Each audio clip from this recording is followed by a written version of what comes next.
प्रकाश पुंज स्वामी रामतीर्थ। स्वामी रामतीर्थ का जन्म 22 अक्टूबर 1873 को दीपावली के शुभ दिन पंजाब के गुजरांवाला जिले के ग्राम मुराली में हुआ। उनके पिता पंडित हीरानंद गोस्वामी सारस्वत वंश से संबंध रखते थे। उस समय उनके दादाजी ने बालक की कुंडली तैयार करते ही बता दिया था कि जल्द ही स्वयं इसका और इसकी माता का निधन हो जाएगा। यदि सुयोग से बालक बच गया तो वह एक महान संत बनेगा जो विश्व में अपना और अपने देश तथा कुल का नाम रोशन करेगा। भविष्यवाणी के अनुसार 2 माह बाद ही बालक की माता स्वर्ग सिधार गई और बालक का लालन पालन उसकी बुआ ने किया। इस बालक का नाम तीर्थ राम रखा गया। उनकी प्रारंभिक शिक्षा गांव में रहते हुए ही हुई। 15 वर्ष की आयु में तीर्थ राम ने 10वीं की परीक्षा गुजरांवाला हाई स्कूल से उत्तीर्ण की। परीक्षा में वे प्रांत भर में सबसे अधिक अंक प्राप्त करने वाले छात्र रहे। गुजरांवाला में तीर्थ राम अपने पिता के एक मित्र धन्ना राम के घर पर रहा करते थे। इस कारण उनके प्रारंभिक जीवन पर उनकी बुआ और धन्ना राम का बहुत गहरा प्रभाव पड़ा। 10वीं कक्षा पास करने के बाद उन्होंने क्रिश्चियन कॉलेज लाहौर में दाखिला लिया और यहीं से FA की परीक्षा पास की। उनकी पढ़ाई का खर्चा उनको मिलने वाली छात्रवृत्ति से चलता था। FA में उन्होंने उर्दू और फारसी का अध्ययन किया। एक सहपाठी के ताने के कारण BA में उन्होंने संस्कृत विषय ले लिया। सहपाठी का कहना था कि एक ब्राह्मण का बेटा होने के बावजूद वह हिंदी और संस्कृत नहीं जानता। यह कितने अनर्थ की बात है। तीर्थ राम ने प्रतिज्ञा की कि वे BA में संस्कृत की पढ़ाई करेंगे। संस्कृत में उन्हें विशेष परिश्रम करना पड़ा। फलस्वरूप अंग्रेजी में 4 अंक कम मिलने के कारण वे परीक्षा में असफल रहे और उनकी छात्रवृत्ति बंद हो गई। इस बीच घर वालों ने उनकी पत्नी को भी उनके पास भिजवा दिया।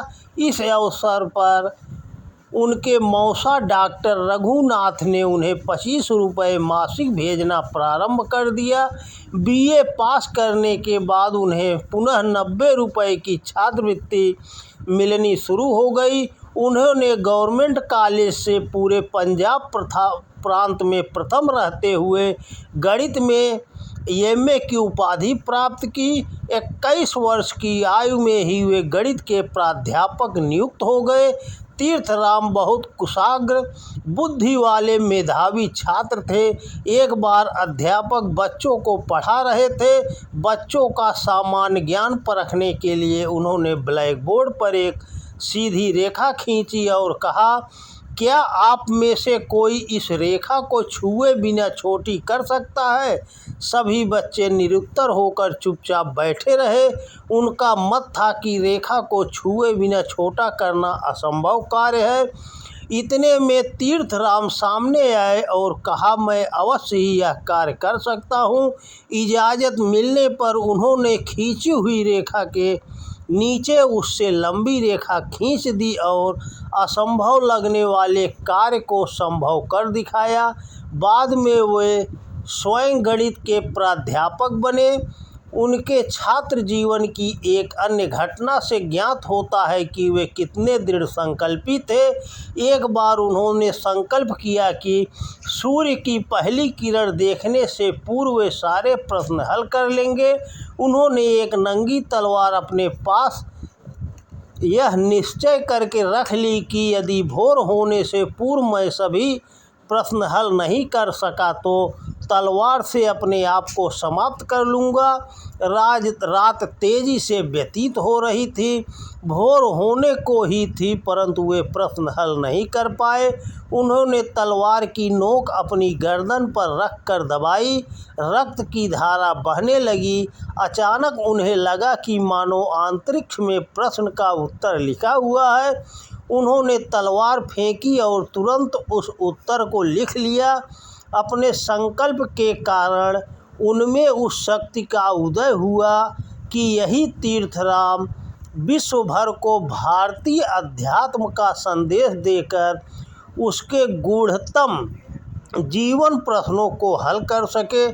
बचपन से ही उनके मन में वैराग्य के भाव पैदा होते रहते थे, पर उस समय तक उनकी पूरी गृहस्थी जम चुकी थी। इसी कारण वह बैरागी होकर स्वच्छंद विचरण करने की अपनी इच्छा पूरी करने में सफल नहीं हो पा रहे थे। उनका कहना था कि यदि बचपन में मुझे इस बात का ज्ञान होता, मैं कभी विवाह के बंधन में नहीं बंधता। इस बीच उनका संपर्क सनातन धर्म सभा से हुआ और सन 1897 में वे सभा के मंत्री बनाए गए।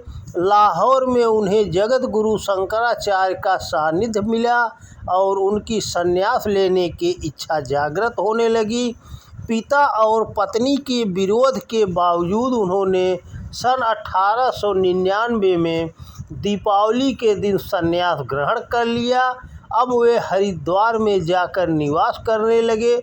संन्यास लेने के बाद उनका नाम राम तीर्थ हो गया। स्वामी राम तीर्थ ने वेदांत और अन्य अनेक धार्मिक ग्रंथों का गहन अध्ययन किया।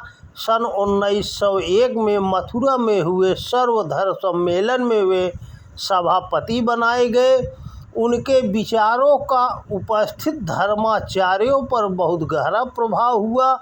इस अवसर पर उन्होंने अपने अकाट्य तर्कों से ईसाइयों द्वारा हिंदू धर्म पर किए गए आक्षेपों का करारा उत्तर दिया।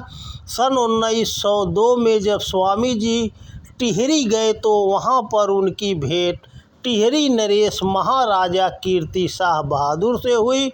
महाराजा स्वामी जी के व्यक्तित्व से बहुत प्रभावित हुए और उन्होंने गंगा के किनारे उनके निवास की व्यवस्था करवा दी। बाद में महाराजा के प्रबंधों के अंतर्गत ही स्वामी जी भारतीय अध्यात्म के प्रचार प्रसार के लिए विदेश यात्राओं पर भी गए।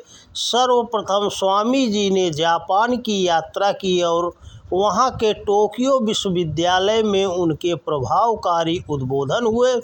जापान के बाद स्वामी राम तीर्थ अमेरिका की यात्रा पर गए। अमेरिका पहुँचने पर उनका भव्य स्वागत हुआ। उनके भाषणों की चारों ओर धूम मच गई।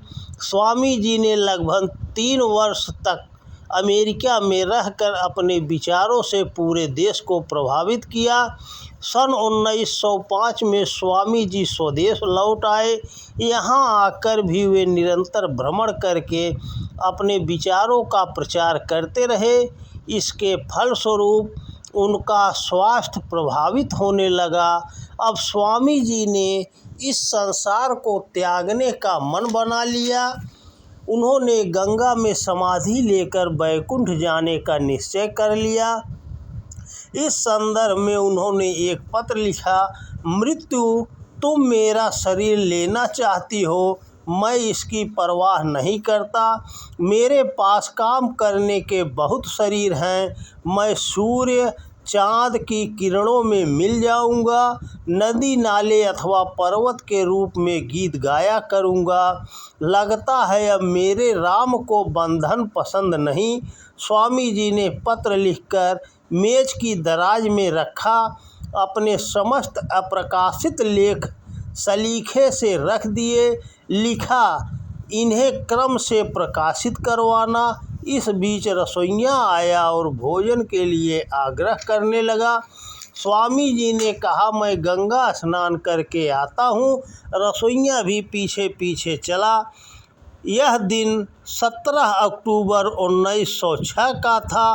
दीपावली के इस अवसर पर स्वामी जी ने गंगा में प्रवेश किया और स्वयं को गंगा को अर्पित कर दिया।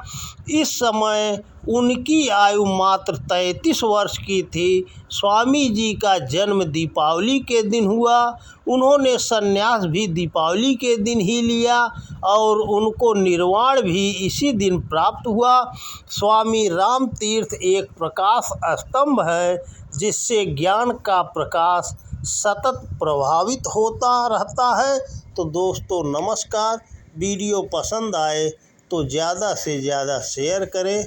जय हो राम तीर्थ